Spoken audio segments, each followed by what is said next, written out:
Senhoras e senhores, bom dia, boa tarde, boa noite, dependendo da hora que você vai ver essa gravação.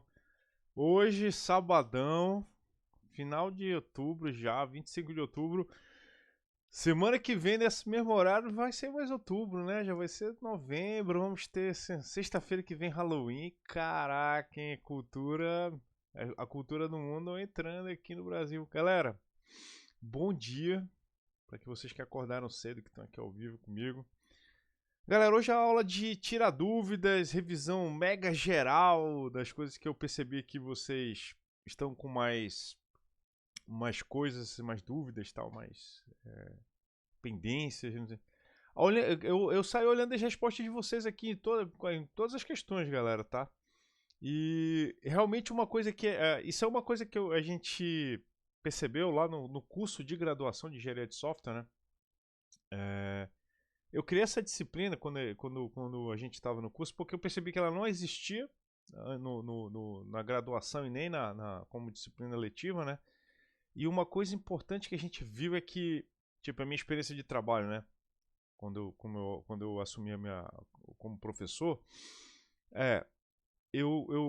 na empresa que eu trabalhava, eventualmente eu era alocado para fazer RH. Como é que é assim RH, professor? O pessoal do RH não tinha muito conhecimento técnico especializado de como selecionar, como entender, como priorizar candidatos para uma vaga. Então eles faziam a filtragem interna lá, que eles tinham que fazer, tal, de alguma coisa. Só que tecnicamente eles chamavam alguém do time de desenvolvimento tal, que pudesse olhar e ver como é que eram os candidatos, saber como filtrar quem é bom. E como eu era recém-chegado, doutor, não sei o que e tal, eu falei, não, cara, pede pro Moisés filtrar as pessoas. Só que assim, como eu devo ter comentado com vocês no início do curso, eu tenho uma vivência acadêmica e profissional bem equilibrada, tá? Então, não é só acadêmico, eu não olho só o acadêmico do cara, eu também olho a prática do cara, tá? Dado as necessidades do trabalho. Então, o que seria interessante, né? É que o cara soubesse algumas coisas. E a gente percebia que o pessoal chegava e assim, tinha um gap muito grande entre o que a universidade ensinava e o que acontecia lá no trabalho. E isso aqui era uma das coisas que eu via que as pessoas não sabiam. E eu achei legal botar aí, tipo, vendo os comentários de vocês, realmente dá pra ver que é uma coisa importante de a gente mostrar que, muitos de vocês falaram que nunca tiveram necessidade de mexer, ou não mexeram. Poucos alunos aí que entram na turma de vocês é que mexem com isso aqui. Aí eu sempre dou a dica. E eu sempre gosto de reforçar, né? Antes de responder a pergunta do Jolifer. É assim, pessoal. Como é que você começa a se forçar a fazer isso aqui? Você tem que entender uma coisa importante. Isso aqui demora para fazer. Como é que assim demora para fazer? Tu vai ter que investir tempo para aprender. Porque quando você faz uma coisa sozinho, você está fazendo seu projeto pessoal, ninguém vai te obrigar a fazer isso. É a primeira coisa que tu vai ter que lembrar. Ninguém vai te obrigar a usar CI/CD quando tu está fazendo um projeto sozinho. 2. Fazer o projeto sem esse cara aqui, assim, a princípio, à primeira vista, é muito mais rápido do que não usar isso aqui.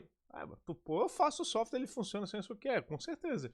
Você vai conseguir fazer teu projeto sem isso aqui e ele vai funcionar eventualmente, entendeu? Isso aqui, a uma vista inocente, a uma vista inicial, não parece ajudar muitas coisas. Pode até atrapalhar às vezes no início, tá? Porque tu vai ter que aprender uma outra coisa que vai fazer algo no teu software que tu poderia estar fazendo e estaria fazendo as coisas logo, tá?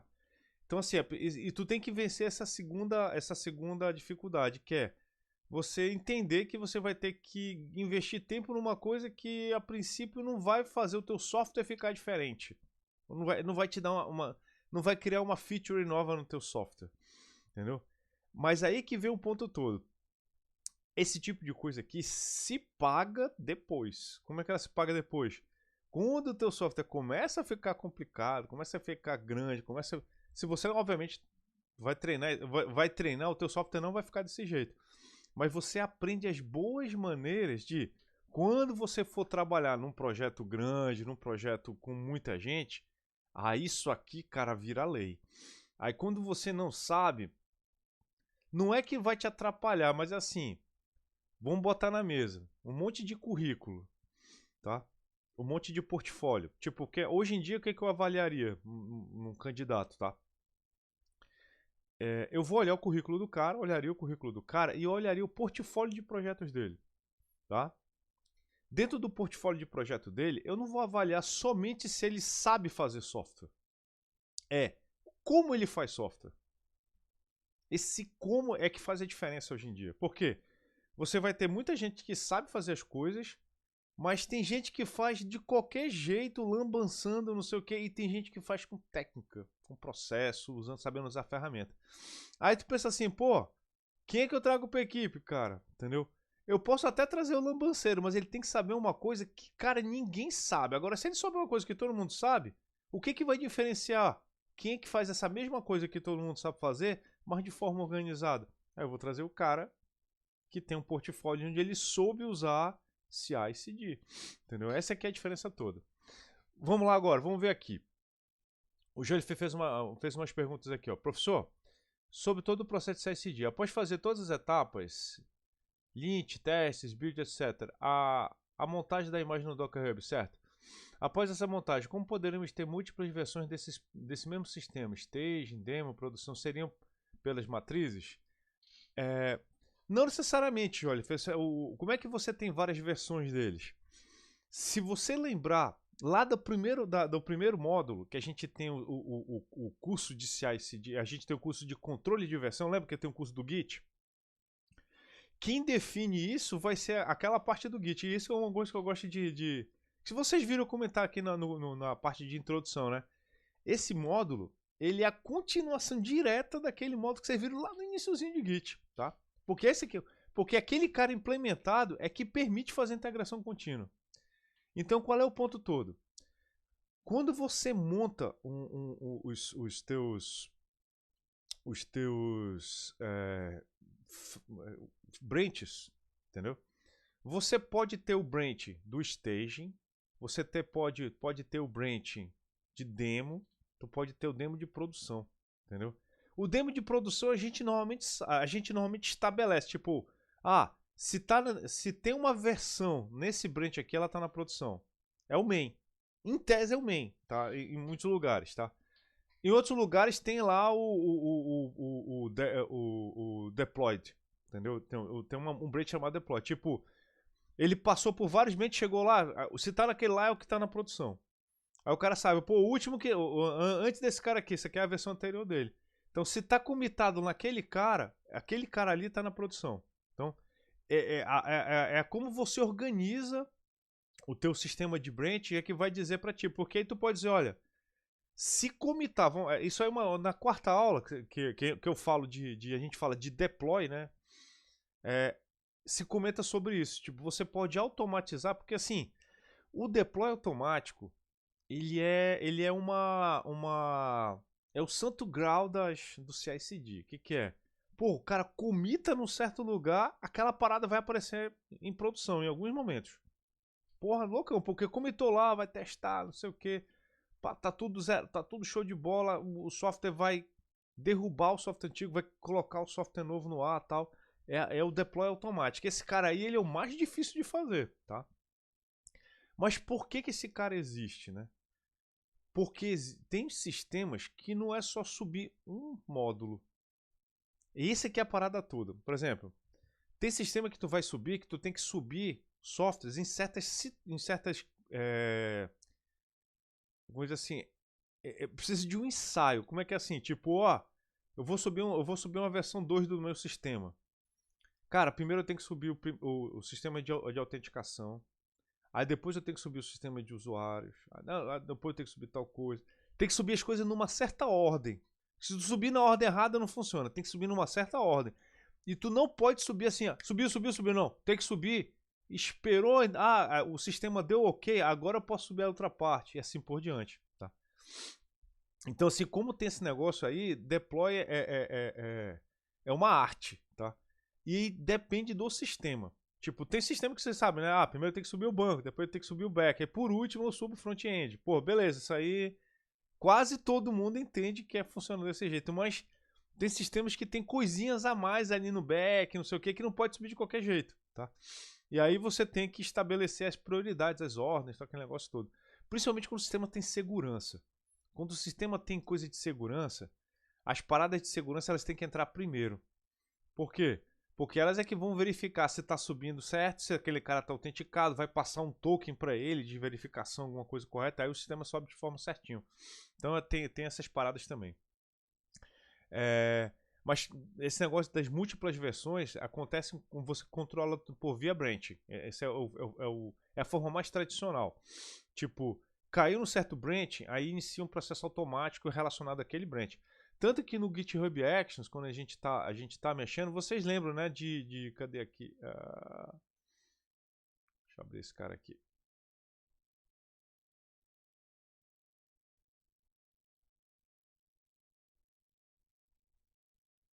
Tipo, você sabe que tem nesse on aqui, né?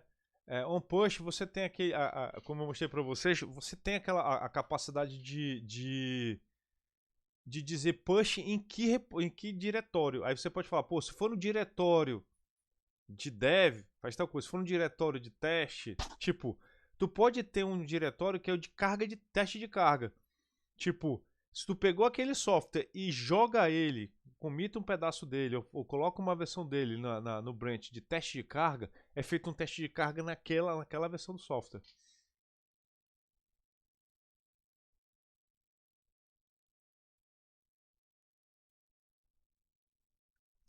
Não, mas esse aqui é o ponto, Joliver. Esse negócio aí, cara, esse negócio do container, qual é a parada toda?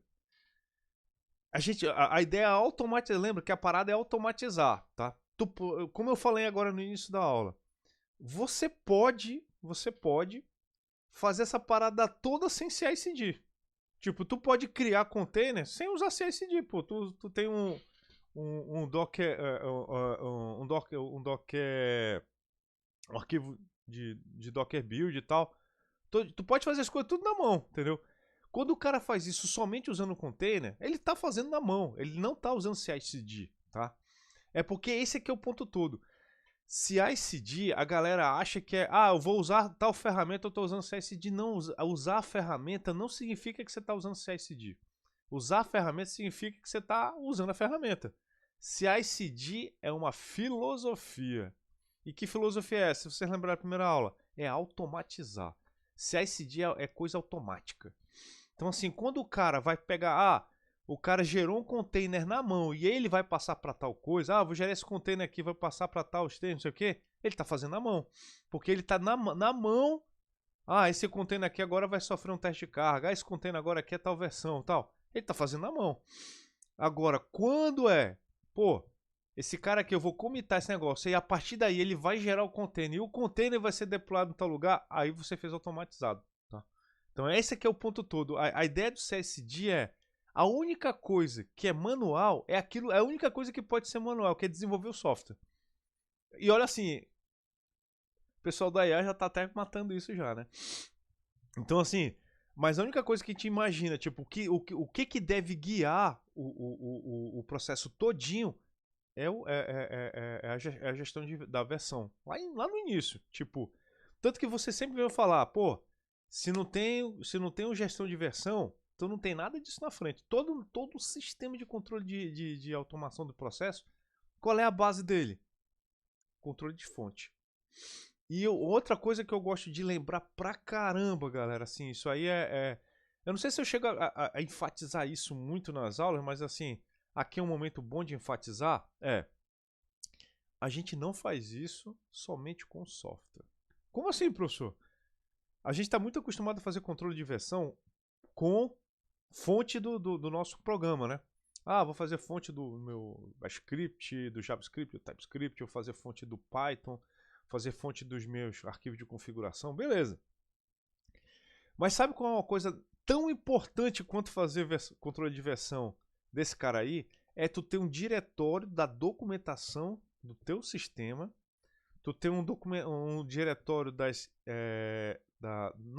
documentação do teu sistema, porque quando eu falo documentação, tu deve estar imaginando, né? Arquivo de requisito, arquivo de projeto, diagramas, coisas do tipo assim. Em tese, pessoal, esse diretório, o diretório de documentação, ele também tem que estar sob controle de versão. Por quê, professor? Porque ele é tão importante quanto, às vezes mais importante ainda do que o software. O que eu quero dizer? Quando você está num sistema muito grande, o que acontece? O software ele é reflexo de decisões. O software não nasce sozinho. Ele não brota lá, todo bonito e tal. Não. Alguém decidiu que aquele software tinha que ser feito. Alguém decidiu que aquele software precisava ter certas características, features, assim por diante. Aquele software precisava passar por certos critérios de qualidade. Alguém decidiu isso, tá? E qual é uma coisa importante a gente lembrar quando a gente está trabalhando com software? A partir de um certo momento, isso aí vocês viram falar muito do negócio da gestão de risco, né? Uma modificação, ela incorre no risco. Tipo, cara, eu vou colocar uma feature nova no software. Tu tá fazendo ele com microservice, microserviço, tá fazendo ele via com plugin? Não. Então, se tu tá imaginando que tu vai colocar um software dentro, vai integrar um pedaço no software, tu vai mexer em outras coisas, tu vai correr risco de quebrar as outras coisas. Então, assim, esse risco, alguém tomou a decisão, vale a pena a gente correr esse risco, a gente quebrar o que está funcionando para botar outra coisa aqui junto. Tu tem que anotar quem que tomou essa decisão. Normalmente não é você. O desenvolvedor é o último cara que toma a decisão. A decisão dele é: eu vou usar o while ou eu vou usar repeat. Essa é a decisão do desenvolvedor, entendeu? A decisão de essa coisa vai entrar, essa coisa vai ser integrada, quando é que ela tem que ser entregue? Essa decisão não é o desenvolvedor que toma, é alguém acima dele. E essa decisão precisa ser armazenada no controle de versão. É mesmo? Cara, por quê? Quando a gente está fazendo software, não é incomum. É porque assim, eu gosto sempre de reforçar. Desenvolver software é assim, tipo, se você. Todo mundo que estudou engenharia de software sabe, a gente tem a vida do software. Desenvolver o software é um pedacinho só que a vida, a maior parte do tempo do software ele não é durante o desenvolvimento dele, é durante a operação dele, tá? E durante a operação a gente tem que fazer manutenções. Vocês viram lá na primeira aula, né? Tem a manutenção corretiva, a manutenção adaptativa, tem a manutenção preventiva, aí tem as várias manutenções. Quando o cara for fazer uma manutenção, ele tem que tomar cuidado de pô, ele viu uma certa coisa lá, pô, por que o pessoal fez desse jeito? Cara, não, esse jeito não faz sentido. Aí ele vai lá e mexe. Mas ele não sabia que aquela coisa que estava do jeito que estava lá porque houve uma decisão anterior que definia, não, cara, tem que ser feito desse jeito aqui porque vai acontecer tal coisa. E o cara, por não saber o que aconteceu antes, vai lá e troca. E aquilo ali causa impacto em outros lugares que ele nem imagina. Então, saber as decisões, guardar as decisões, guardar a última versão dos documentos, guardar a última versão dos diagramas e tal, também tem que estar em controle de versão. Porque quando você sobe uma versão nova, pô, caiu uma versão nova lá no branch de dev, não é só uma versão do software que tem que ir nova. Tem que ir uma versão nova da documentação, porque eu sempre gosto de falar, a gente não tem que fazer documentação de tudo, mas a documentação de tudo que a gente fez tem que estar atualizado. Significa, você tem que ter a documentação do software as built. Que significa, essa versão que está aqui, a documentação está igualzinha a ela? Tá, então beleza, sobe todo mundo. Muita gente não leva em conta nisso em projeto casinha de cachorro. Projeto casinha de cachorro vai só o software. Agora, projeto sério, é feita uma modificação na documentação até antes da do software, aí modificou a documentação, aí você atualiza o software. Para quando sobe a versão, vai naquele diretório da versão do software, vai, tipo, é muito legal isso, tu vê isso em ambientes bem profissionais. Pô, o cara vai adicionar vai adicionar tipo uma nova feature no sistema. Aquela feature lá envolveu adicionar campos novos no banco de dados. A primeira coisa que o cara atualiza é a documentação do banco de dados. Nesse diagrama aqui agora vai aparecer mais um atributo aqui, vai aparecer mais uma coluna aqui no banco de dados, pá, não sei o que, não sei o que. Ele atualizou a documentação. Agora ele vai atrás do software e refletir aquela documentação. Quando o software refletir a documentação, ele sobe. E por isso que eu gosto de falar. É importante vocês aprenderem a fazer isso quando vocês estão na faculdade. É a melhor hora, cara. É a melhor hora do universo pra vocês aprenderem a fazer isso quando estão na faculdade. Por quê? Esse tipo de coisa, para você aprender, depois que você já fez tudo, você ganhou um mau hábito. O que é o ganhou o mau hábito? Você ganhou o hábito ruim de programar sem isso. Aí quando você se depara com isso no mercado de trabalho, o que acontece? Você não sabe, você não tem noção de como é que dá o peso da atividade usando isso. Por exemplo, tá lá no Scrum. Você está fazendo Scrum e tal, aí vocês já tiveram esse módulo, pessoal, de projeto ágil? Vocês já tiveram? Tô só na dúvida. É que eu sei que o esquema de disciplina de vocês é diferente do normal. Ainda não, né? Vocês vão ter. Então, assim, vocês vão aprender sobre os processos de desenvolvimento que existem, tá? Tem vários. Assim, tem o Scrum, tem o Kanban, tem o Scrumban, sei lá, e aí vai. Quando você não faz isso, você está fazendo um método de desenvolvimento anárquico. O que é o anárquico? Faz do que tu quer, entendeu? Agora, quando você faz tipo usando o Scrum, tem um ritual. Aí a brincadeira é, você vai se impor a regra de obedecer o ritual. O ritual é, você tem certos fatias de tempo que você vai ter para fazer coisas. E nessa fatia de tempo que a gente chama de sprint, tem rituais que acontecem no início e no final e tem rituais diários. Aí um dos rituais que acontece no início é o seguinte. Alguém, no início vai fazer uma coisa que vocês devs do dia a dia não fazem, que é pegar o problema, quebrar ele em problemas menores. Vai quebrar. Isso aí a galera sem, não sei o que, vai sair quebrando as coisas em problemas menores. Não tão pequenos, mas em problemas menores. Aí vai colocar um negócio chamado backlog, obviamente você já conhece. Aí o que acontece? No início da sprint existe um ritual. Que ritual é esse? Vocês vão, baseado no que tiver no topo do backlog, que é a priorização, tá? Pegar aquela tarefa e vão dizer o seguinte, cara, quanto custa fazer essa tarefa? Tá? Aí por quê? Dependendo tipo, vamos supor que vocês sabem que na sprint de vocês conseguem resolver 50 pontos. O que é 50 pontos? É 50 coisas de atividade, 50 itens de esforço. Aí alguém vai dizer assim, pô, fazer esse CRUD aqui é 13. 13 pontos. Aí, normalmente a gente faz assim, porque é um negócio usado, é feito comitê. O que acontece?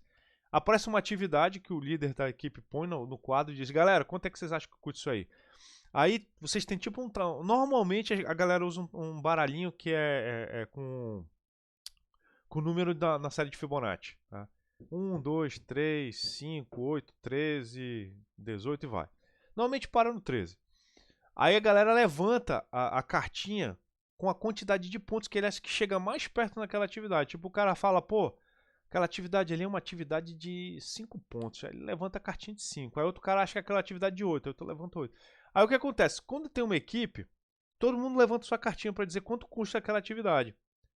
Aí o líder olha assim, cara, 5 pessoas falaram que aquela atividade, tipo, 4 pessoas falaram que aquela atividade custa 5. Uma delas falou que aquela atividade custa 3. O cara pergunta, cara, por que tu acha que custa 3? Por quê? Quando tem uma pessoa que dá uma pontuação muito diferente da média, tu tem que entender por que ela pensou daquele jeito. Por que ele achou que era mais rápido? Às vezes ele viu um jeito muito fácil de fazer a parada que todo mundo não viu. Ou às vezes ele não entendeu a tarefa, ele deu uma pontuação mais baixa. E às vezes é o contrário, tá? Todo mundo deu 5, alguém deu 8, ou então alguém deu 13. Por que aquele cara deu 13? Ei, bicho, por que tu deu 13? Aí ele vai ter que explicar. Pô, porque tem que fazer isso aqui e tal. Quando o cara dá um peso maior, a gente tem que entender se ele achou que tinha que fazer mais coisa do que precisava, ou se ele viu uma coisa que ninguém conseguiu ver e aquela coisa era importante. Pá. Só que uma coisa que eu gosto sempre de lembrar. Vamos supor que você é júnior. Quando tu é júnior, cara, qual o problema? Tu normalmente não vai saber dar o peso correto das coisas. Porque tu tá aprendendo ainda, né? Claro. E uma das coisas que os júniors não sabem é como entender que fazer uma feature, fazer uma coisa no software, não é só fazer aquela coisa.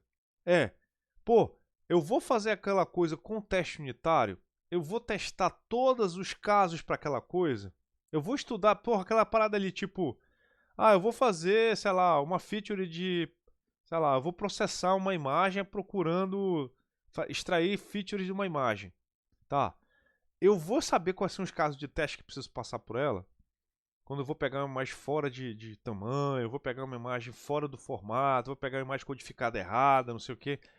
Então, assim, às vezes as pessoas, no geral, dão peso para as atividades só pensando na atividade, não pensando no desenvolver aquela atividade, tá?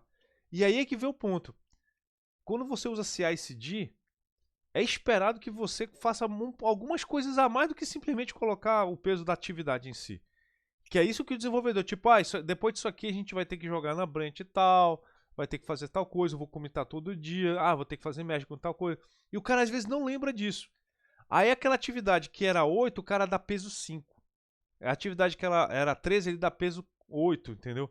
Ele dá muito menos peso porque ele pensa em fazer só o básico e não pensa no resto.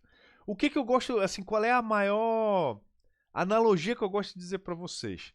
Imagine que em vez de desenvolver software, você estivesse numa cozinha, tá? Numa cozinha, tá? Então assim, pô, aí tu pensa assim, cara, alguém chega e fala assim pra ti, brother, nós somos os cozinheiros aqui, tal, vamos trabalhar hoje e a gente vai ter que fazer tal prato, cara. Aí quanto que vocês acham que custa fazer tal prato? Aí o cozinheiro, sim, o cozinheiro mal acostumado, ele fala assim, porra, 5. Porque eu vou pegar o ingrediente, misturar aqui, não sei o que, papai, mostra pro cliente, entendeu? Aí o cozinheiro que é esperto, ele pensa o seguinte, não, peraí, cara, mas um dos ingredientes para fazer essa parada aqui, eu tenho que primeiro cozinhar antes, não sei o que, porque eu não posso jogar tudo na panela ao mesmo tempo, não, eu tenho que cozinhar, não sei o que, papapá. Só depois que esse negócio já tá cozido é que ele pode entrar na receita, eu tenho que pré-assar. Não, aquela parada lá, não, cara, não pode ser na panela normal, não. Eu tenho que pegar uma panela especial, pré-aquecer ela, não sei o que, fazer uma parada. Aí o cara fala, ó, e depois de terminar esse negócio tudo aqui, tem que lembrar de lavar, cara. A gente tem que lavar um monte de coisa para deixar tudo pronto pro próximo. Que o cozinheiro Júnior nem lembrou. Que, pô, é mesmo para fazer aquela parada, eu tenho que primeiro preparar os legumes antes, não pode jogar na carne junto, não sei o que. Não, essa carne aqui tem que fazer tal jeito. Aí, depois vai ter que lavar, pô, entendeu? Aí o cara pensa, é mesmo, cara, eu não tinha lembrado que tinha que fazer esse monte de coisa. Então, eu gosto sempre de fazer essa analogia com cozinha que não é juntar os ingredientes. Às vezes é preparar as coisas antes, entendeu? Isso aí, assim, na área de computação acontece muito. Normal, tipo mineração de dados. Se algum de vocês já brincou com mineração de dados, vocês já entenderam uma coisa importantíssima. 80% do esforço não está em fazer a mineração. 80% do esforço está em arrumar os dados. O que é arrumar o dado? Verificar se não tem buraco, se não está faltando atributos, se os atributos estão no valor correto. Tipo, tem lá um monte de campo de número. Eu não sei se já aconteceu isso com você, mas toda vez que eu faço isso acontece direto. Tem uma coluna que é de números reais, número de ponto flutuante. Aí em algum lugar tem um número que ele não está com vírgula, ele está com ponto no lugar da vírgula. Aí o número, em vez de ter milhares, ele tem centavos, assim. Ele troca o tamanho do número por causa de um erro de codificação. Alguém trocou uma vírgula por um número, ou tipo, vai passar a tabela de números em inglês para números em português, que infelizmente tem isso, né? Aí a gente troca a codificação, tipo, vírgula, que para português é o que gerencia os centavos, né? Em inglês, vírgula é milhar. Em inglês, o ponto é que é a casa vai gerenciar a fração do número inteiro. Aí isso aí, cara, cria um problemaço dentro da tabela. Aí, até tu arrumar tudo isso, cara, tu gasta um tempão. Só depois que isso tudo tá pronto, aí é que tu consegue aplicar qualquer técnica de mineração de dados. Então esse esforço inicial, o cara fala, tu levou em conta que tu vai ter que fazer limpeza, tratamento, verificar se tá tudo certo antes de fazer o algoritmo. Pô, não esqueci de fazer isso. A gente de mineração não esquece. Então é exatamente isso, entendeu? Deixa assim, passando pelas aulas bem rápido, galera, assim, acho que a primeira coisa é vocês lembrarem que, acho que essa primeira parte da aula aqui, a coisa mais importante é que quando vocês ficam profissionais, essa parte aqui da manutenção, ela vai dizer se tu é profissional ou não. Por quê?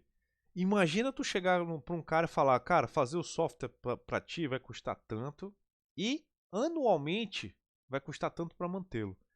Porque a gente normalmente só pensa no dia de entregar e por ganhar o dinheiro da entrega. Mas é a manutenção. Quanto é que custa manter esse software funcionando? Tá? Cara, isso aí é mágico. Isso aí é o que define as empresas que são profissionais e que não são. Tipo, o cara fala, ó, fazer software pra ti custa 1 milhão. Tá? Mas para manter ele funcionando 100 mil por mês. Ou 100 mil por ano. Por quê? Tu já sabe o que vai precisar para aquele software ser mantido. Tu vai ter que deixar um cara lá na tua equipe lá. Tu vai ter que manter alguém que fez aquele software, tem que estar por perto. Caso aconteça alguma coisa muito específica, é que aquele cara possa ser chamado para dar uma consultoria lá para a equipe que vai estar fazendo manutenção. Tipo, e esse negócio aqui, essa pergunta que está aqui nesse cantinho aqui, eu acho que é uma das perguntas mais importantes desse slide, dessa aula todinha aqui. De todos esses slides aqui. Quais partes do sistema vão ser as mais caras de manter?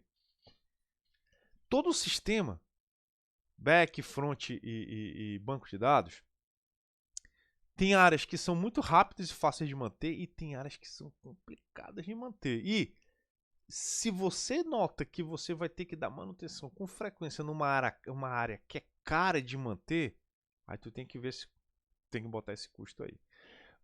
Por exemplo, manter certificados de segurança funcionando, tá? Isso expira de vez em quando. Alguém tem que ir lá e ó, cara, aquele certificado lá vai expirar. Tu não tem que esperar ter o certificado expirar para ele dar e não, tem que atualizar. Não, venceu, cara, vamos lá atualizar. Não, cara, tem que ser o de preferência muitas semanas antes dele vencer, tu tem que ir lá e atualizar o certificado, tá? Verificar, sei lá, tipo, pô, aquele negócio ali, a carga dele tá aumentando. Tu vai esperar cair o sistema para ajustar o tamanho de uma fila, ajustar o tamanho de um array e tal. Não, tu tem que fazer isso antes de cair, tá? Mas aquela parada. Tem sistema que não se pode dar o luxo de esperar as coisas acontecer. Tipo, cair é pior do que parar, fazer uma manutenção programada. Então esses sistemas vão ter esse tipo de preocupação aqui. Eu gosto sempre de falar, sistema casinha de cachorro não tem isso. O que é o sistema casinha de cachorro? É aquele que o cara só resolve o problema quando ele acontece. Caiu. Caiu. Por quê? Vamos resolver. Aí fica lá 3 horas fora do ar, um final de semana fora do ar, aí volta, entendeu? Quando o sistema casinha de cachorro é assim, faz de qualquer jeito lá. Quando a parada é séria, de verdade, quando existe consequência por ficar fora do ar, consequências para todo mundo, aí esse tipo de coisa a galera começa a se preocupar, tá? Eu acho muito legal quando o cara na sua carreira ele consegue trabalhar e viver numa empresa que tem sistemas dessa natureza, porque aí ele entende essa urgência, tá? Tem sistema que não, tem gente que vai viver muito tempo sem trabalhar com esse tipo de coisa, mas quando o cara trabalha num lugar que tem sistemas que tem esse tipo de urgência aqui é legal porque ele vive essa necessidade. Aí ele entende por que isso aqui acontece de verdade, tá? Outra coisa que a gente aprende também é que integração contínua acontece no momento que tem 2 caras trabalhando, integração contínua. E aí outra coisa diferente, é difícil, né, que eu gosto de falar. As empresas normalmente não estão acostumadas a trabalhar com integração contínua, porque os seus desenvolvedores não estão acostumados a trabalhar com integração contínua. Os desenvolvedores estão acostumados a trabalhar com cachoeira transformada em Scrum, ou Waterfall trabalhado em Scrum, que é o software só é integrado uma vez a cada 2 semanas, que é antes do sprint da apresentação do sprint. Tá? É esse que é o problema do software moderno, né? O merge hell. Todo mundo derivou, tava o software aqui rodando, tem uma versão de software rodando aqui no diretório, aí todo mundo abre para os seus branches, eles nunca conversam mais, só vão conversar de novo lá no final, quando todo mundo fizer o merge, entendeu? Em vez de fazer o merge todo dia, ou então assim, faz merge todo dia e todo dia tu tá pegando do main, atualizando o teu branch lá, e só no final que você faz a parada. Na verdade não é fazer merge, é ficar atualizando, tá? Então assim, eu gosto de fazer os micromerges. É difícil, quando você nunca fez antes, fazer isso, tá? E é difícil você explicar para alguém que não entende esse tipo de filosofia que isso aí é a forma como funciona. E eu cheguei a colocar aqui no curso de vocês, aqui embaixo nos extras, tá? Tem um white paper aqui, mas obviamente isso aqui está mais colocado lá no curso de controle de versão. O que é o Trunk Based, tá? Mas eu acho que o mais legal é o Martin Fowler. Tá aqui. Cara, vocês têm que estar ligados no que esse cara fala, tá? Por quê? Não é uma questão de eu acho que é melhor. Já foi provado que é melhor. Então, assim, já tem inúmeros exemplos de sistemas que são feitos de um jeito ou de outro e mostraram, cara, esse aqui é a melhor forma. Mas a galera gosta de lutar, tipo, a galera gosta de ver na terra plana da engenharia de software, entendeu? Tá? Então, assim, cara, esse negócio fica chato, entendeu? E essa citação que tá aqui eu acho muito legal, ó. Computadores foram projetados para desenvolver aplicações simples e repetitivas. Quando você encontra humanos fazendo tarefas repetitivas no lugar dos computadores, entendeu? Todos os computadores se juntam à noite e ficam rindo da gente. Essa aqui é a parada, entendeu? Se você automatiza, beleza. Se você não automatiza, cara, tu tá tendo computador pra quê, cara? Entendeu? Então assim, ó, self-testing. Faz o teu teste pequenininho das tuas coisas. Eu acho legal, cara, ó. Todo mundo faz commit para a linha principal que está sendo usada todo dia. O que faz Continuous Integration não é usar Git, não é usar o GitHub Actions. Não, isso não faz você ser. Vocês usam o Continuous Integration? Aí tu fala, não, a gente usa o Git. Não, mas eu não estou perguntando se vocês usam o controle de versão. Vocês usam o controle, fazem Continuous Integration? Continuous Integration significa todo mundo comita pro main daquilo que você está sendo feito. Tipo, é a main da feature. Todo mundo comita naquela feature todo dia.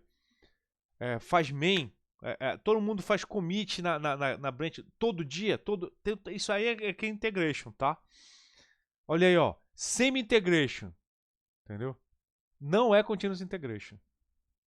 Essa aqui é a parada toda, tá? Olha aí, ó. Existe uma confusão muito grande sobre integração. Muitas pessoas que trabalham branches, talvez feature branches ou um branch de desenvolvimento particular, vão regularmente colocar suas mudanças na mainline, entendeu? Eles checam se isso não vai quebrar o seu trabalho, tá? Eles usam o serviço de CI para fazer isso, tal. Mas isso não é Continuous Integration. Esse aqui é o ponto todo, tá? Continuous Integration é uma filosofia. Não é, você usar a ferramenta que dá suporte àquela filosofia não significa que você usou aquela filosofia. É a mesma coisa que falar o seguinte, cara, tu programa com Java e tu só usa contexto estático, entendeu? Tu não usa, tu coloca tudo estático, atributos estáticos, métodos estáticos, não sei o que, tal. Aí o cara fala, tu programa orientado a objeto? Não, eu programo em Java. Eu falei, não, cara, eu tô perguntando se tu programa orientado a objeto, não se tu programa numa linguagem que dá suporte à orientação a objeto, tá? Então o cara tá falando, Continuous Integration é realmente integrar todo dia teu software com o que todo mundo está fazendo. E aí, ó, todo push para mainline tem que ativar uma build. Isso aqui é Continuous Integration, galera, entendeu? Então essa aqui é a parada. Então assim, o que eu gosto de fazer, o que eu gosto de dizer é, isso aqui sempre vai ser uma filosofia. E essa filosofia é complicadíssima de atingir. Por isso que eu digo assim, maior parte dos lugares que vocês vão trabalhar, as pessoas não sabem fazer isso aqui. E por quê? Porque elas na faculdade não aprenderam a fazer isso aqui. É um círculo vicioso que eu gosto de falar. É assim, pessoas da minha idade, pouquíssimas tiveram contato com isso aqui. Pouquíssimas. Pouquíssimas. Pessoas da minha idade que se formaram aqui no Brasil nessa época, pouquíssimas tiveram contato com isso aqui. Porque basta tu olhar nos currículos de universidade dos últimos 30 anos, onde é que aparecia uma disciplina dessa aqui? Não tem, cara. Não tem. Curso de ciência da computação normalmente não tem essa disciplina. Então as pessoas vão pro mercado de trabalho sem saber isso aqui. Aí o que acontece no mercado de trabalho? Elas aprendem as ferramentas. Aprende o Git, aprende a usar o CircleCI, não sei o que, tal, mas não entende a filosofia.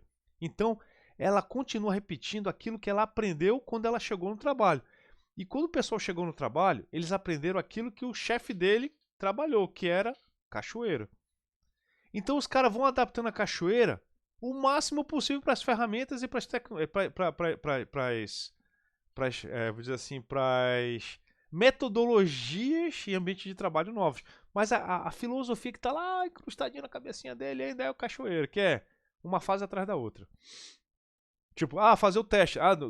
Depois. Nem, cara, o teste é junto. É todo mundo junto, entendeu? E essa aqui é a parada. Isso aqui que eu acho legal, que é a arte do Continuous Integration. O trabalho que está sendo feito, ele está presente, mas está escondidinho. Tá? É isso aqui que eu vi um de vocês comentarem lá nas perguntas. É você saber usar o padrão de projeto correto para o teu código. Existe o padrão, entendeu?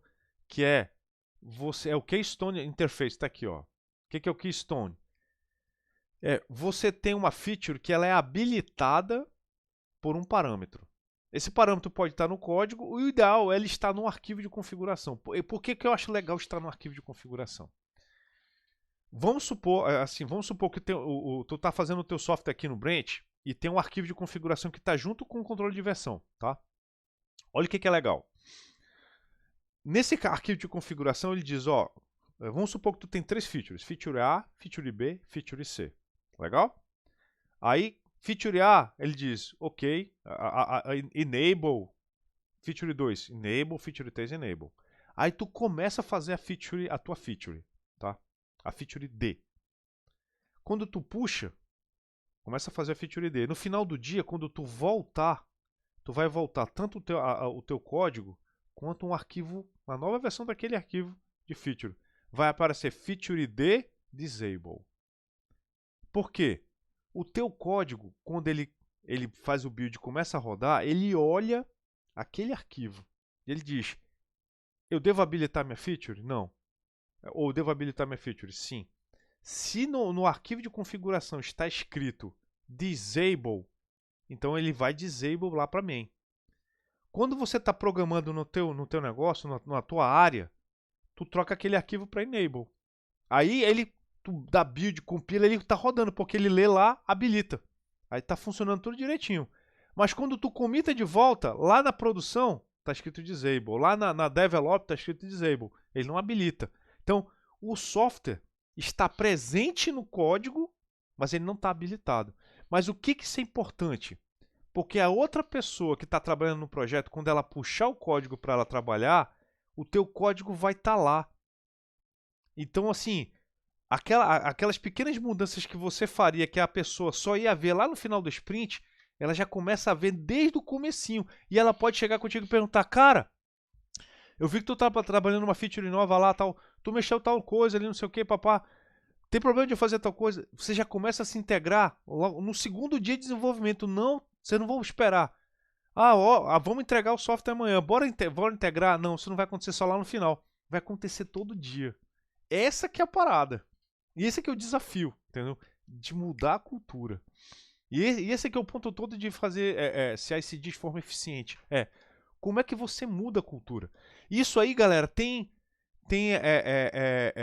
esse padrão, essas pedras-chaves, elas são coisas que mudam e elas são utilizadas de diversas formas. Tipo, quando o cara sabe fazer isso, o cara automaticamente sabe fazer teste AB.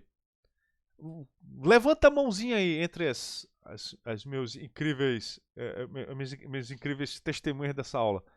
Você sabe o que é um teste AB? Quem levanta a mão, quem sabe o que é um teste AB? Rapidinho. Só para eu ter uma noção rápida. Ninguém sabe o que é um teste AB? Então vou fazer inverter a resposta só para saber se vocês estão vivos. Professor, eu não sei o que é o teste AB. Levanta a mão.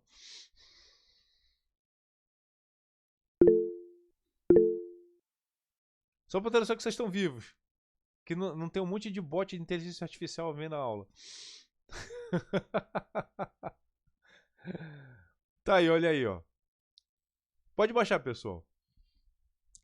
O que é um teste AB, pessoal? É o seguinte. Tem lugares em que, assim, tem uma feature nova. Você tem que testar. Só que você não sabe se essa feature ela vai rodar direitinho. Ou se ela vai ser melhor ou pior do que uma outra feature. Tá? Então o que acontece? Você pode fazer um teste AB. O que é um teste AB? Vai ter ao mesmo tempo duas versões do software rodando. Ao mesmo tempo, duas versões. O que vai acontecer? Alguns usuários vão usar a A e outros usuários vão usar a B. Aí você vai monitorar quem que vai usar o A e quem vai usar a B. O que acontece com cada um dos dois? Aí esse é o famoso teste AB, tá?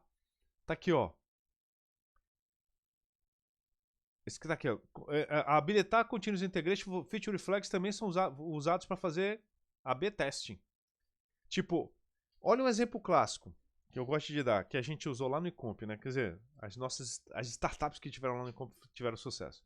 Eu já devo ter comentado em algum lugar no passado para vocês aí que tipo, a gente teve uma startup lá que começou lá no Instituto de Computação que ela foi responsável por fazer a máquina de busca que foi utilizada. Normalmente ela ainda é, né? Eu não vou dizer que foi, ela ainda é. É utilizada na Americanas, na Submarino, na Netshoes. Tem um conglomerado de empresas chamado Business to W, Business to Web, tá? Que ela controla grande parte do e-commerce brasileiro. A máquina de busca que é utilizada por essa empresa foi feita aqui na UFAM, tá? Pelos alunos da UFAM. Os alunos de pós-graduação da UFAM, os alunos de graduação e os professores da UFAM. Foi feito aqui. Eu gosto de falar, 90% do e-commerce brasileiro usa uma máquina de busca feita aqui. Feito por a gente aqui no norte. Tá? Isso não é noticiado, mas assim, é um fato. Tá? E olha a parada que é legal. Sabe como é que a gente foi convencido disso? O professor que foi lá na reunião, com o pessoal da BIM apresentar, ele chegou e comentou, pessoal, a máquina de busca de vocês é uma carroça. A gente sabe fazer Ferraris. Vocês querem usar Ferrari ou querem continuar na carroça de vocês? Aí os caras ficaram assim, será, meu irmão? Tu tá falando sério, tá? Aí o que acontece?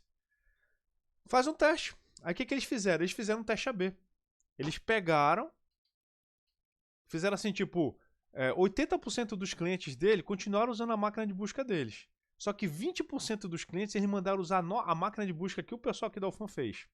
O que eles perceberam? Aumentou a quantidade de compras feitas. O pessoal que usava a máquina de busca feita pelo UFAM comprava mais. Por quê? Encontrava mais rápido, encontrava melhor os produtos que estava querendo. Quem usava a máquina de busca deles não encontrava. Aí o que eles perceberam? Cara, se eles fizessem assim, pô, se a gente conseguir esse aumento de margem de compra só trocando a máquina de busca, vamos comprar a máquina desses caras. E aí, cara, a empresa deles, a empresa daqui foi contratada. No final, ela foi comprada, tá? Por ter sido tão eficiente, tá? Então, assim, foi um teste AB. E teste AB a gente só consegue fazer bem feitinho quando tem, ó, Continuous Integration. Porque você habilita esse negócio de habilitar e desabilitar feature em tempo real. Esse cara aqui, ó, faz parte da filosofia. Você não precisa alterar o teu software. Ele já naturalmente sabe fazer isso, entendeu? Então, isso aqui é um negócio importantíssimo, cara, entendeu? Olha aí, ó. Testing clone from product environment. Pô, cara, tem um monte de coisa legal, cara. Todo mundo vê o que está acontecendo. Quando você começa isso aqui, é um caminho sem volta. Ó, o Wilson tem um negócio aqui, ó. Vi um dia desse no trabalho. Subiram uma versão de um app que 10% dos clientes iriam usar. E se tudo der certo, eles subir essa porcentagem. Achei muito doido isso. É exatamente isso aqui, cara. É exatamente isso aqui. Isso aí, ó. Antigaço. A gente já faz isso aqui há muito tempo, tá? Tipo, eu falo muito tempo que, tipo, mais de 20 anos. Isso aqui já é feito há muito tempo, tá? Essa história que eu contei pra vocês da Business to W, ela é de 10 anos atrás, 10, 15 anos atrás. Mas eu já trabalhava com esse tipo de coisa aqui na época que eu era desenvolvedor, tipo... Porque eu era desenvolvedor, assim, o meu trabalho não era ser professor, era ser desenvolvedor. Foi de 2000, entre 2000 e 2005 e depois de 2009 até 2013, tá? A gente já usava isso aqui, esse tipo de coisa, porque as empresas que eu trabalhava, que eu tive a oportunidade de trabalhar, eram empresas grandes, eram empresas que viviam do seu produto, não eram empresas que faziam software só para fazer, tá? Então é um negócio legal, tá? Esse conceito aqui de release canário, eu acho muito legal vocês entenderem para que ela serve, tá? O que é o release canário? É você sair trocando aos poucos uma coisa que normalmente o cara faria. Uma release só, ela é uma release que ela vai entregando pequenas mudanças, entendeu? Para ver o impacto daquilo no software, tá? Então essa Canary Release ela tem essa característica de, em vez de você trocar o negócio todo, você sair trocando pedaço por pedaço do software, entendeu? Até chegar. Tá aqui, ó. Todo mundo, aí pequenos usuários, aí todo mundo, a maior parte dos usuários, aí você vai trocando aquelas features todas, tá? Então isso aqui é um conceito legal e quando você sabe esse conceito, você sabe falar esse conceito, as outras pessoas que entendem, você cria um vocabulário comum entre os desenvolvedores, tá? Então isso aqui é um negócio bem legal. Eu vou falar para vocês, cara, não é todo lugar que sabe fazer isso aqui, não é todo lugar que entende o valor disso aqui, tá? Por isso que eu gosto de falar que isso aqui envolve cultura, tá? E eu queria muito que vocês fossem os arautos dessa cultura. Tipo assim, eu já dou essa disciplina, vai fazer já quase 10 anos. Quase 10 anos. Eu comecei em 2018 com essa disciplina lá no Ecomp.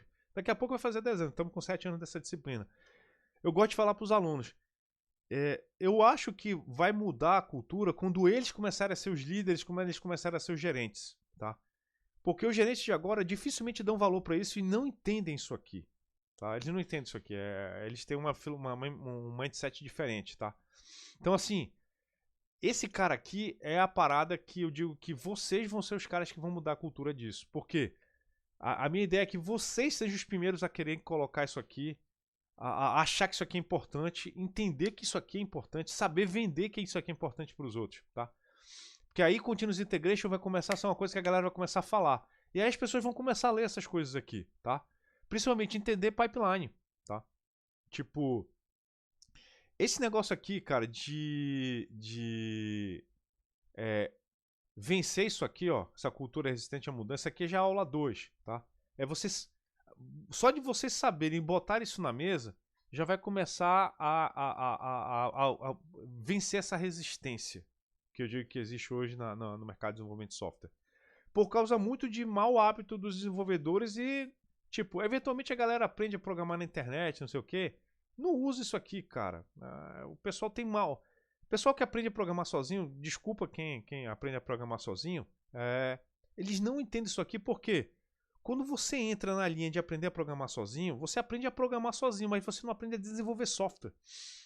Desenvolver software é um negócio muito maior. Então, assim, as pessoas acham no dia a dia que engenharia de software é uma área da computação.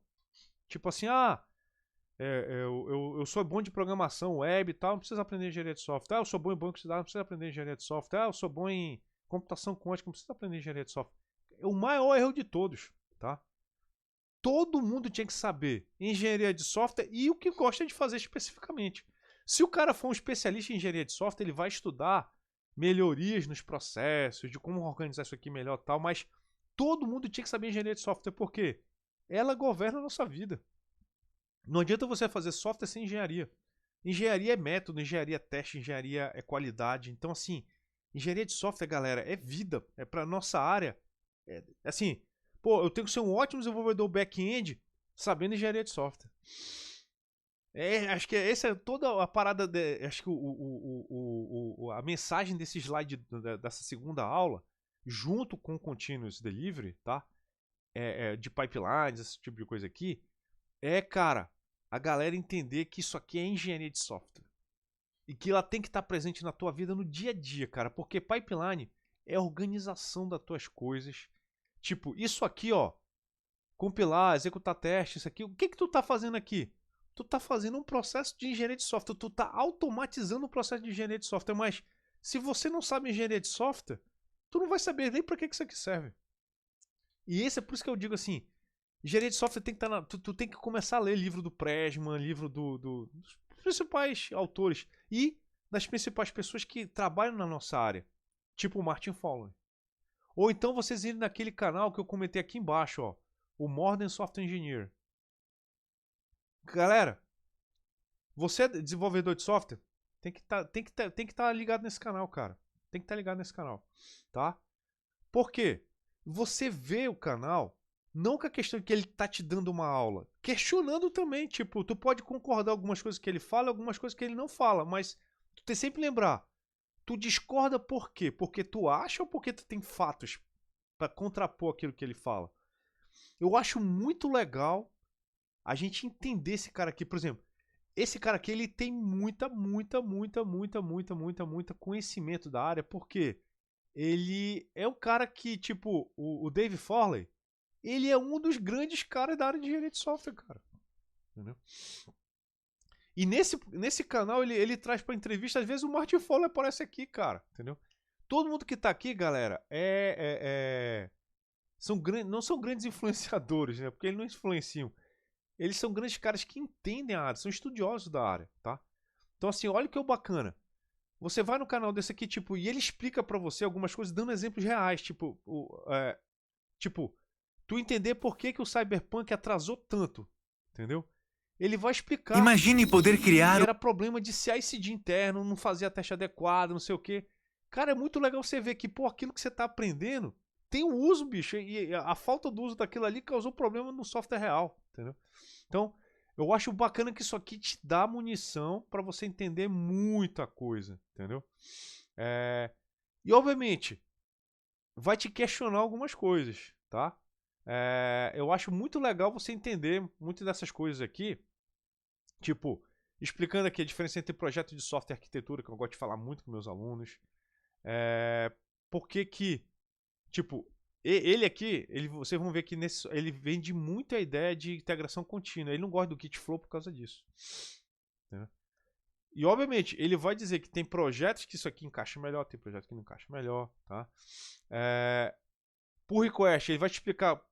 Ele acha que pull request é uma ideia muito ruim, mas ele vai te explicar por quê. Ele não vai dizer, eu acho. Qual a razão de ele entender isso? Aí vai colocar os pontos. Esse negócio que eu falar do trunk, né? Do trunk development, aquele negócio que você tá toda hora integrando, tá? Ele explica aqui, ó, não branch. Porque ele explica por que ele não branch. Porque na ideia dele, quando as pessoas fazem branch, elas vão passar um ano fora, só vão voltar a fazer merge depois, isso vai dar problema, tá? Então, assim, cara, é muito legal você entender como é que engenharia de software acontece de forma moderna, prática, nos projetos e tal. Então é um negócio bem legal, tá? Então, a ideia toda da segunda aula é essa. E explicar isso no negócio, tipo, dentro aqui do GitHub, tipo, não sei se vocês perceberam, essa parada de fazer configuração de matriz de execução. Pô, eu acho muito massa, cara. Tipo, você explicar, testar o teu software com diferentes versões, testar o software com diferentes arquiteturas. Tipo, tu pode fazer uma matriz de versão do Node, tu pode fazer uma matriz... Se você pegar exemplo aqui, tem matriz de máquina, tipo...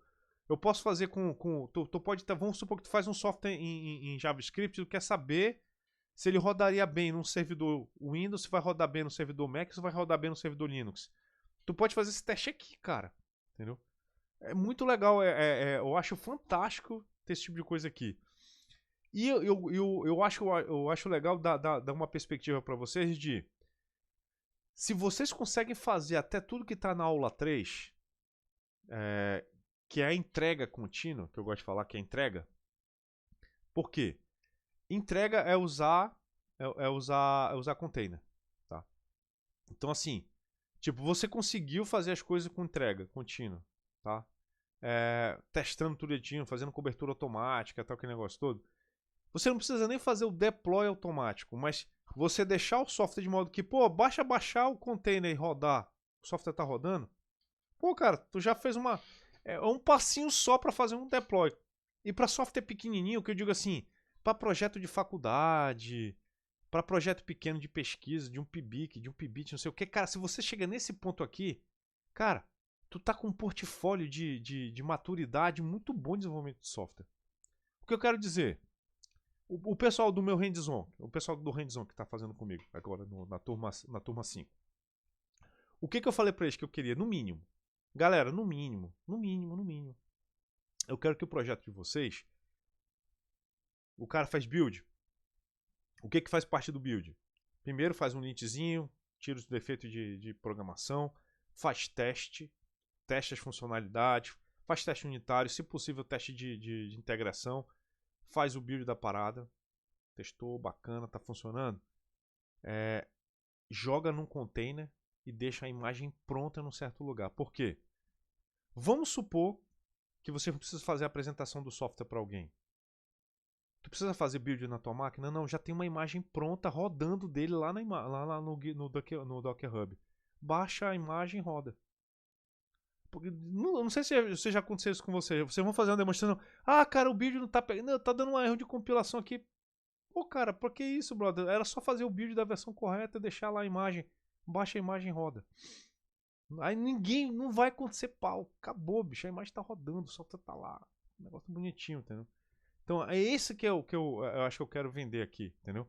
É que isso aqui, se você deixar o software pronto para rodar, que é a entrega contínua, toda vez que jogou no main, gera a imagem que vai rodar bonitinha lá, entendeu? E você pode até fazer um teste, o que eu gosto de fazer é o teste da imagem. Tipo, porque você faz o teste você às vezes você faz o teste de função, teste não sei o que, no código, né? Tá fazendo um teste tudo no código. Aí você buildou, gerou uma imagem. O ideal seria testar a imagem. Tipo, baixa a imagem que foi gerada e teste nela, teste caixa preta nela. Funcionou? Ok, cara. Dá um tag lá de ok. Tá? A imagem foi testada. Aí deliver. Aí que faz o upload dela lá pro Docker Hub. A imagem foi testada. Cara, olha que legal. Se você consegue num projeto teu de PIBIC, num projeto teu de disciplina, de TCC, entendeu? O professor não precisa pedir isso. Que acho que esse é o mais importante, galera. Ninguém precisa pedir para você fazer o software com isso. Você naturalmente quer fazer o software com isso aqui. Você vai lutar para fazer o software com isso aqui. Eu gosto sempre de repetir. Talvez eu tenha comentado alguma das aulas que vocês viram, mas assim, ninguém precisa pedir para vocês fazerem software bem feito. Não é verdade? Ninguém precisa. As pessoas vão te pedir features. Fazer bem feito é serventia da casa. Fazer legal é serventia da casa. Fazer com alta qualidade é serventia da casa, entendeu? A pessoa só precisa pedir, cara, faz tal coisa. Tu vai fazer bem feito, tu quer fazer bem feito. É o teu trabalho, entendeu? Imagina, tu ser desenvolvedor de software e não gostar de fazer software. Tu ser desenvolvedor de software e fazer software porco. Não, cara. Tu quer fazer bem feito, tu quer ser melhor a cada dia, tu quer fazer a parada mais louca ainda. Mas tu não quer fazer zoado, tu quer fazer limpo, tu quer ser ninja, entendeu? Então a parada toda é, isso aqui é uma coisa que naturalmente você vai buscar. Dá trabalho, dá, mas isso aqui, assim, não deveria ser visto como algo diferente ou separado do fazer o software. Acho que esse é o ponto todo do que eu gosto de falar entre ser um desenvolvedor com maturidade, ser um desenvolvedor que foi educado a fazer isso desde o começo e um cara que simplesmente acha que é isso. Não, cara. Faz parte do teu trabalho fazer o software com isso aqui. Aí você vai começar a ver a diferença entre codar, né, que é ficar digitando código, e realmente desenvolver software de qualidade, tá? Que mais, assim, eu sei que alguns de vocês não viram a aula 4, porque em tese ela é uma coisa que vai vir para a segunda, mas assim, o que eu posso adiantar na aula 4 para vocês, de pipeline, tá? Ou de deploy contínuo. O deploy contínuo, galera, ele é o santo grau, cara. O santo grau. O que é? Todo mundo sonha nesse cara aqui. Tipo, o software tá funcionando lá na produção. Alguém comita no branch de produção, automaticamente lá troca e vai aquela produto que tu acabou de comitar, alguns instantes depois já tá aparecendo na produção. Cara, que louco. E sem quebrar nada, tudo direitinho. Esse é o santo grau, entendeu? O ponto todo é, nem todo lugar está pronto para isso, nem todo lugar quer isso. Por quê? Tem lugar em que o risco é tão alto, tão alto, tão alto, que ninguém faz isso. Onde, professor? Cara, sei lá, sei lá, o controlador de energia elétrica do país inteiro. Bolsa de valores, bancos, entendeu? Tem lugar que talvez não queira que isso aconteça, porque é uma questão de segurança, isso tem que estar sendo supervisionado por um humano. Ou por um humano responsável. Tá? Eu gosto sempre de falar, por um humano responsável. Tem que estar sendo vigiado por um humano responsável. Fora isso, cara, não. Aí não, aí não dá pra fazer. Porra, é um joguinho. Pô. É uma página web, é um sistema lá da nossa empresa, não sei o que. Pô, bacana. É tolerável ficar 1 minuto fora do ar? Na sexta-feira, 1 da manhã? É, cara, então vai, põe lá. O que você encontra de verdade? Primeiro, a implantação manual, que é o mais comum de todos, tá? Todo mundo, assim, o software está pronto para fazer o deploy, mas ele é feito manual por uma questão de segurança, uma questão, sei lá, administrativa. Não é questão técnica que impede. 2. A implantação contínua com gatekeeper. O que é o gatekeeper? Tá tudo pronto, mas alguém é notificado assim, cara, o software está pronto para fazer deploy na nova versão. Deseja fazer? Tá, aí assim, alguém tem que dar um ok, tá? Mas a parada tá toda automatizada. Só aquele ok que precisa passar, tá? Então assim, ou então tem um processo. O software está pronto para implantar, mas antes a gente tem que fazer uma certificação aqui, não sei o que, papá, tem que passar por um processo aqui. Às vezes esse processo aqui, galera, é um teste AB. É assim, é aquele canary release. Às vezes é desse jeito aqui que significa. O software está pronto para entrar? Tá pronto para entrar. Ele vai entrar? Vai, aos poucos. Exemplos disso aqui, tipo, é como o Netflix faz o release de versão nova de servidor. Vamos supor que saiu uma versão nova do servidor de streaming do Netflix. Eles criaram lá a versão nova. Todos os servidores do mundo do Netflix vão ser atualizados? Claro que não, meu garotão. Vai começar primeiro com 10% dos servidores, aí 15, 20, não sei o quê, até que chega 100%, entendeu? Então, tem processo que acontece que não é automatizado, tem processo que passa por gente, tem processo que é incremental. Normal. Faz parte da parada, tá? E a totalmente automatizada. Quem fizer isso aqui alguma vez, cara, pô, fala assim, professor, eu fiz aquela parada muito louca. Né? Todo mundo até agora não tá acreditando que eu sou humano e tal. Então, assim, é isso aí, cara, entendeu? Tipo, você entender que tem momentos que você pode fazer isso. Isso aqui eu acho. Qual é o legal desse cara aqui, cara? Você pode testar isso aqui, tipo, alguns lugares testam isso aqui. Eu não sei se vocês já viram, mas assim, tem site. Isso acontece normalmente em ambientes assim mais elaborados, que é assim.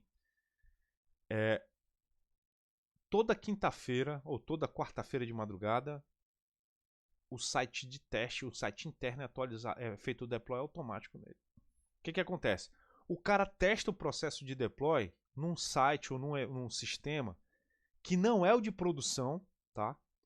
Mas é um cara que tem uma estrutura muito similar da produção e que está sendo utilizado por um grupo menor de pessoas, tá? Então, esse aqui é a melhor forma de você começar a ganhar confiança de fazer uma implantação automatizada. Faz uma implantação no site de demonstração. Porra, olha aí, cara. Professor, essa ideia foi louca. É exato. Tu tem o site de produção e tu tem um site de demonstração de novas features. Aí, tu faz a implantação contínua no de demonstração. Se funciona, já é uma boa evidência de que vai dar certo no site de produção. Olha que legal, tá? Então, eu acho muito legal que tem lugares que tem essa parada interna de demonstração que sai uma feature nova, não sei o que tal. Onde que ela aparece primeiro? No de demonstração. Depois é que ela aparece na da produção. Então, que não é teste. Já foi testado. Tá tudo certo. Ele está sendo demonstrado. Então a demonstração acontece, já foi produzido, tá sendo demonstrado. Pô, tá avaliando, tá, papá. Dentro aqui do Web Academy, vocês vão conversar com. Vocês já tiveram contato com o Edilson, né, que é o nosso sponsor do nosso projeto dentro da Motorola. Ele vai comentar. Ele já deve. Eu acho até que ele deve ter comentado com vocês na abertura do curso que a Motorola tem vários desses sistemas que são internos dentro da Motorola, somente funcionários, e que eles testam pequenas coisas que eventualmente depois saem para produtos da empresa, externos, para o público geral. Mas eles começam internamente para o público do produto, do software, são os funcionários da empresa. Tá? Então, esse aqui é uma situação que você, rola de fazer isso aqui normal para testar, para esse negócio tá direitinho, tá? Então, a ideia sempre, galera, é minimizar o contato humano. Porra, professor, isso é muito IA. Não, não é IA, cara. Isso é muito Skynet. Não, não é isso. Não quero matar os humanos, cara. Eu quero deixar os humanos fazendo as coisas que não são repetitivas, chatas e que a gente pode errar, cara. Entendeu? É só isso. A gente quer manter o padrão mais alto das coisas e tal. Então, assim, a gente faz muitas coisas. Tipo, alguém pode perguntar, pô, se a gente usa Jenkins ainda em 2025, cara, eu vou falar pra vocês, cara.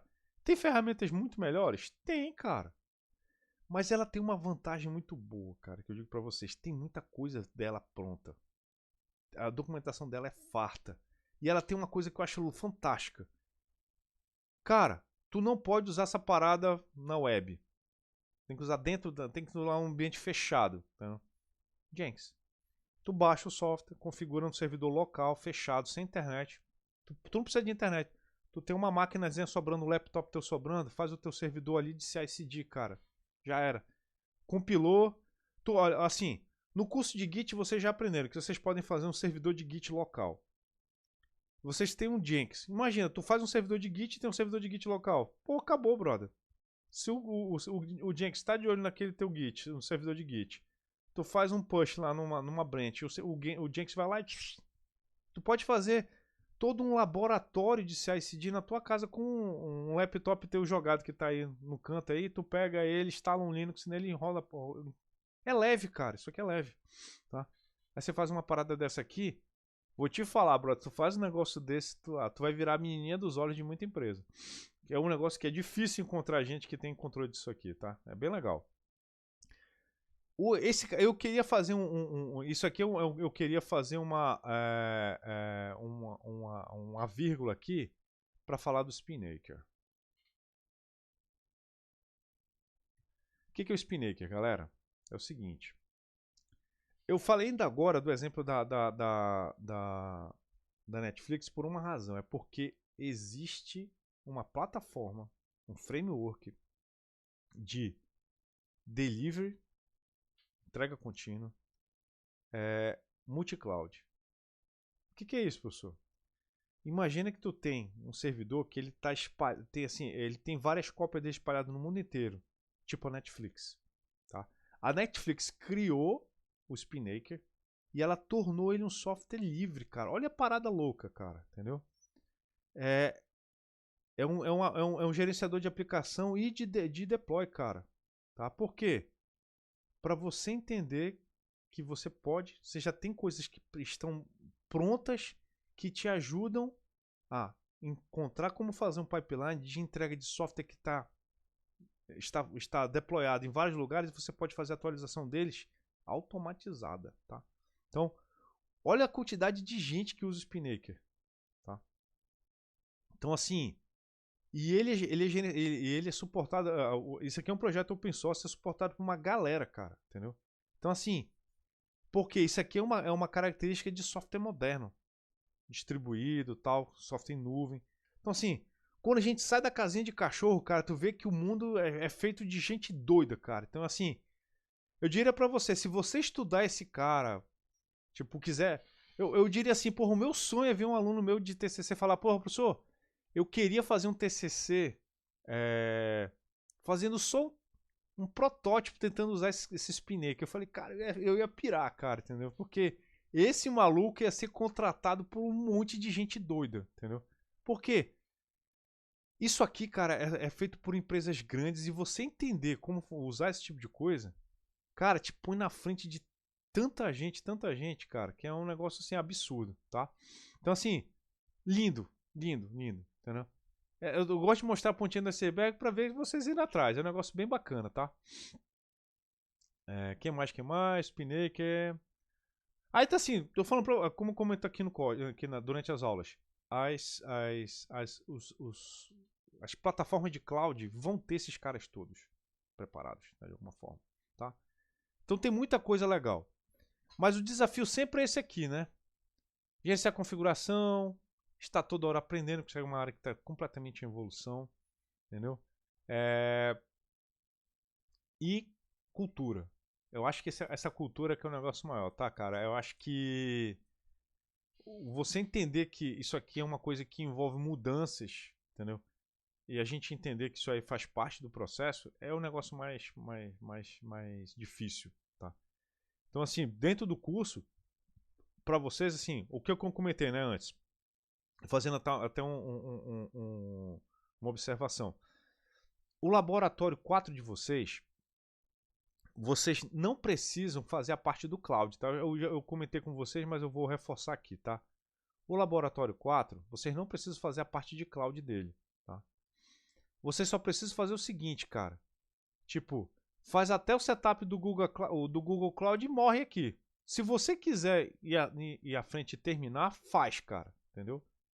Tem aluno meu da disciplina de CI/CD que agora, 3 meses atrás, que fez isso aqui tudinho funcionando, tá? Mas se você não quiser entrar nessa onda, não, vai até a parte da entrega do container aqui no Docker Build, tá? Mas faz essa parte aqui, senão eu vou te dar palmada, tá? Tem aluno meu que perguntou assim, professor, eu posso alterar esse exercício e fazer até a parte do Docker, mas fazer a entrega na Amazon, porque eu tenho uma conta na Amazon, sei fazer as coisas lá, ou eu queria fazer na Amazon? Pode. À vontade, tá? À vontade. Eu sei que a Amazon ela tem uma vantagem sobre o Google que é mortal. O Google funciona naquela parada, eu vou te dar uma quantidade de dólares, tu usa. A partir do momento que tu gastar elas todas, tu vai ter que pagar. A Amazon tem aquela parada do Tire, né? Tu pode usar grátis até isso aqui todo mês. Todo mês era. Então tu pode usar grátis enquanto tu quiser. Enquanto tu não passar de tal nível, tu pode continuar usando grátis. Para vocês que são estudantes, tanto que eu tô considerando trocar isso aqui tudo para a Amazon. Porque, pô, vocês podem usar, tipo, eu não posso mais usar nada grátis, porque já gastou, e eles não dão crédito para o professor. Então, assim, os containers, às vezes, eles são, assim, isso é outra coisa que eu também vou tentar modificar aqui de alguma forma, para usar lightweight container leve. Porque vocês já viram que, pô, fazer um software com Hello World, 500 MB, porra, só 500 MB, por que eu vou precisar de 500 MB, cara, entendeu? Mas a imagem tem 500 MB. Putz grilo, meu irmão. Não, cara, o software que eu preciso para rodar é 30 MB, cara. Então, assim, eu já vou descobrir um jeito de montar esse curso aqui, de modo que a nova versão dele, o container seja bem pequenininho mesmo, entendeu? Para que vocês possam usar uma Amazon, fazer deploy, e aquilo ali não doer nada no free tire de vocês, tá? Isso aí é compromisso do professor Moisés. Galera, é isso que eu queria. Acho que isso aqui. Eu vou encerrar a gravação. É isso que eu queria tirar dúvida. Eu queria comentar com vocês. A gravação vai aparecer já aqui na lista aqui da gravação do Tira Dúvida, tá? Mas é isso que eu queria falar com vocês hoje. Queria reforçar isso, tá? Continue fazendo os exercícios. Entreguem. A gente tá vendo. Vocês estão vendo que.